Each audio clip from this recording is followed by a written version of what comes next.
Chapter 2 आपका start करेंगे आज, एक्सपोनेंट्स एंड पावर। चैप्टर 1 आपका कंप्लीट हो गया, ठीक है। उसकी प्रैक्टिस करेंगे, ठीक है। चैप्टर 1 आपका कंप्लीट हो गया तो उसे सीखना आपको, प्रैक्टिस करनी है। आज अपन चैप्टर 2 स्टार्ट कर रहे हैं, एक्सपोनेंट्स एंड पावर। क्या होता है exponents and powers? For example, आपको क्वेश्चन दिया हुआ a to the power n, ठीक है। दैट इज कॉल्ड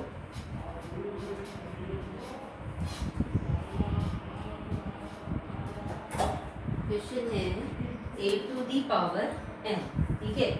अब आपका जो नीचे जो नंबर लिखा हुआ उसको तो कहते हैं बेस, और इसको हम कहते हैं पावर या एक्सपोनेंट्स, कुछ भी बोल सकते हैं।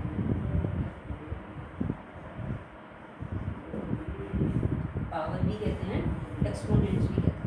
अब इसको पढ़ते कैसे हैं कि a raised to the power n, ठीक है। a raised to the power n, ठीक है, या a raised to the exponent n, कुछ भी लिख सकते हो आप, ठीक है। तो ये आपका पहले तो आपको पढ़ना आना चाहिए, ठीक है। अब जैसे मान लो क्वेश्चन आपको दिया हुआ है कि a टू दी, तो उसको कैसे पढ़ेंगे? 2 रेस्ट टू दी पावर 3 या 2 दी पावर 3, सिंपल से ऐसे भी पढ़ सकते हैं, या 2 रेस्ट टू दी पावर 3 या 2 पावर 3, 2 इज द पावर 3, ठीक है। अब इसके कुछ लॉज होते हैं, कुछ रूल्स होते हैं। और एक चीज और, a to the power n का मल्टीप्लेटिव इनवर्स क्या होगा? जैसे multiplicative inverse is a to the power minus n। a to the power n है तो a to the power minus n इसका मल्टीप्लेटिव इनवर्स होगा। अब इसके कुछ लॉज हैं। सबसे पहले देखो, if base is same a to the power n into a to the power n, if base क्या है? दोनों की सेम है, देखो a है, a है, ठीक है। तो if base is same and number is multiply then power will be add, ठीक है। तो उनकी पावर, अगर बेस सेम हो और नंबर मल्टीप्लाई हो रहा है तो उनकी पावर ऐड हो जाती है। यानी कैसे लिखेंगे इसको? a to the power m plus n, power add हो जाती है, ठीक है। अब जैसे इसी को मैं एग्जाम्पल लेके बताती हूँ आपको कि 3 to the power 4 into 3 to the power 6, ठीक है। अब आप देखो बेस चेक करो, दोनों के 3 हैं और मल्टीप्लाई हो रहे हैं, तो इन दोनों की पावर क्या हो जाएगी? ऐड हो जाएगी। यानी आपका आंसर क्या हो जाएगा? 3 टू दी पावर 4 प्लस 6, यानी 3 टू दी पावर 4 प्लस 6 कितना होता है? 10। तो ये आपका आंसर होगा। सेकंड है, बेस अगर सेम है और नंबर डिवाइड हो रहे हैं, और बेस सेम होने चाहिए, ये ध्यान रखना। बेस अगर डिफरेंट है तो कुछ नहीं होगा। a to the power m divided a to the power n, यानी if base is same and number divide then power will be subtract. तो पावर क्या हो जाती है? सब्ट्रैक्ट हो जाती है, यानी a to the power m minus n। अब उसको भी एग्जाम्पल से लेते हैं। 5 to the power 6 divided by 5 to the power 4। देखो बेस सेम है, 5 डिवाइड हो रहा है, तो पावर क्या हो जाएगी? इनकी सब्ट्रैक्ट हो जाएगी। क्या हो जाएगा आपका?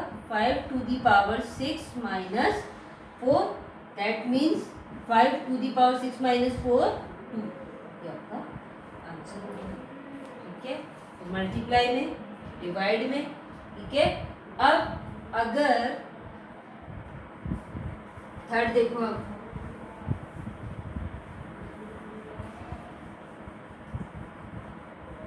दो लॉस तो मैंने आपको बताई दिए, दो रूल्स तो आपको बताई दिए। अब थर्ड रूल देखो, ओके। थर्ड क्या होता है? a to the power n फिर पावर n, यानी अगर पावर पर पावर है, ठीक है, बेस एक ही है और पावर पे पावर हो तो पावर क्या हो जाती है? मल्टीप्लाई हो जाती है, यानी a to the power m into n, यानी a to the power m n। ठीक है, इसको भी एग्जाम्पल से समझते हैं।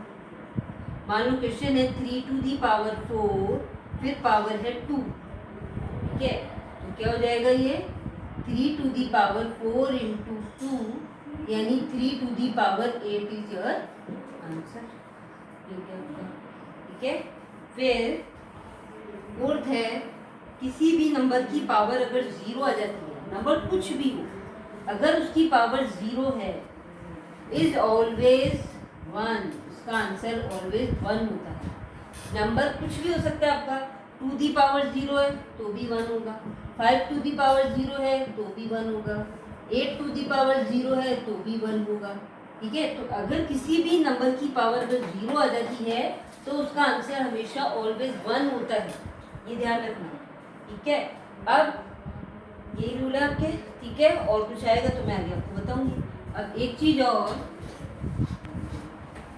अगर पावर इवन नंबर में हो, ठीक है, तो इवन में आंसर आएगा। पावर अगर ऑड में हो तो ऑड में आंसर आएगा। ठीक है, से पावर अगर इवन नंबर में आ जाएगा, जैसे -2 दी पावर 4। ठीक है, अब क्या है, ये 4 इज इवन नंबर, तो इसका आंसर क्या आएगा, प्लस आएगा। ठीक है, और अगर -3 टू दी पावर 3 दिया हुआ, अब 3 क्या है, 3 इज ऑड नंबर, तो आंसर किस में आएगा, आंसर विल बी नेगेटिव। क्या, यानी आप जो भी आंसर आएगा उसमें माइनस करें। इन चीज़ों को भी आपको ध्यान रखना है। ठीक है, तो ये आपके सारे रूल्स हो गए। अब और कुछ आएगा अगर क्वेश्चन में तो कुछ आपको आगे बता दें। अब हम नई एक्सरसाइज स्टार्ट करते हैं। एक्सरसाइज 2.1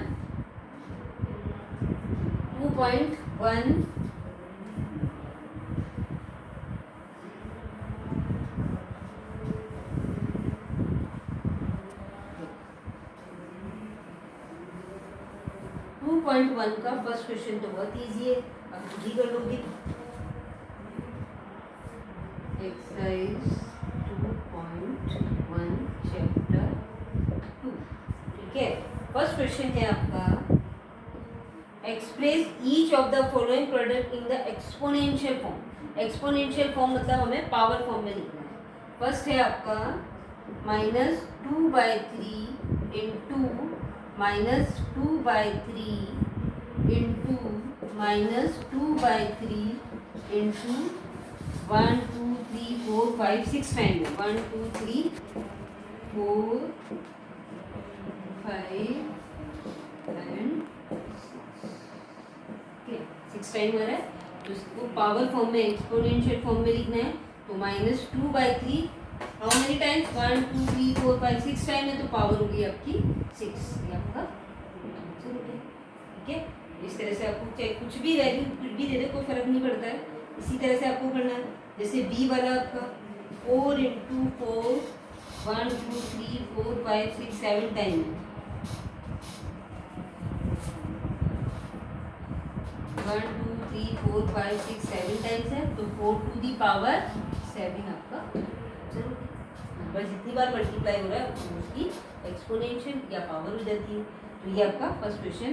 आप अब जैसे ई वाला क्वेश्चन है, -2 इंटू -2 इंटू -2 15 टाइम्स, यानी 15 टाइम्स मल्टीप्लाई हो रहा है, तो पावर क्या हो जाएगी, -2 दी पावर 15 टाइम्स कह रहा है, तो पावर होगी 15, ये आपका आंसर हो गया।